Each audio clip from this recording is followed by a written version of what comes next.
আসসালামু আলাইকুম। লক্ষ লক্ষ লোক আজকে এখানে হাজির হয়েছে, পথে ঢেউয়ের মতো লোক আসছে। সারা বাংলাদেশ জুড়ে কোটি কোটি মানুষ আজকে এই মুহূর্তের জন্য অপেক্ষা করছে। তারা তাকিয়ে আছে হাদির কথা শোনার জন্য। আজকে বিদেশে যারা আছে বাংলাদেশি, এই মুহূর্তে তারাও হাদির কথা জানতে চায়। প্রিয় ওসমান হাদি, তোমাকে আমরা বিদায় দিতে আসি নাই এখানে। তুমি আমাদের বুকের ভেতরে আছো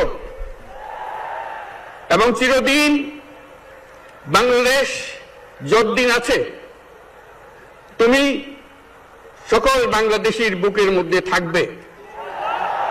এটা কেউ সরাতে পারবে না। আমরা আজকে তোমাকে প্রিয় হাদি বিদায় দিতে আসিনি। আমরা তোমার কাছে আমরা ওয়াদা করতে এসেছি। তুমি যা বলে গেছো সেটা যেন আমরা পূরণ করতে পারি, সেই ওয়াদা করার জন্য আমরা একত্র হয়েছি। সেই ওয়াদা শুধু আমরা নয়, পুরুষানুক্রমে বাংলাদেশের সব মানুষ পূরণ করবে। সেই ওয়াদা করার জন্যই আমরা তোমার কাছে আজকে এসেছি, সবাই মিলে যে যেখানে আছি। আমরা তোমার যে মানব প্রেম, তোমার যে ভঙ্গি, মানুষের সঙ্গে উঠা বসা, তোমার যে রাজনৈতিক দৃষ্টিভঙ্গি, সবাই প্রশংসা করছে। সেটা আমরা মনে প্রাণে গ্রহণ করছি, যে এটা যেন আমাদের মনে সব সময় জাগ্রত থাকে, আমরা সেটা অনুসরণ করতে পারি।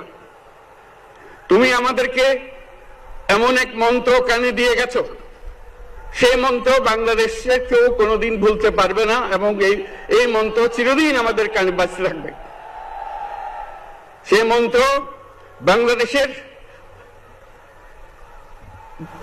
বড় মন্ত্র হয়ে আমাদের জাতির সঙ্গে সংযুক্ত থাকবে। তোমার মন্ত্র ছিল চলো বলো বীর চির উন্নত মমশির। এই উন্নত মমশিরের যে মন্ত্র তুমি দিয়ে গেছো, সেটা বাংলাদেশি সন্তানের জন্মলগ্ন থেকে যতদিন সে বেঁচে থাকবে নিজের কাছে বলবে চল বলো বীর চির উন্নত মমশির, আমাদের শির কখনো নত হবে না। সেই মন্ত্র তুমি আমাদেরকে দিয়ে গেছো, আমাদের সব কাজে সেটা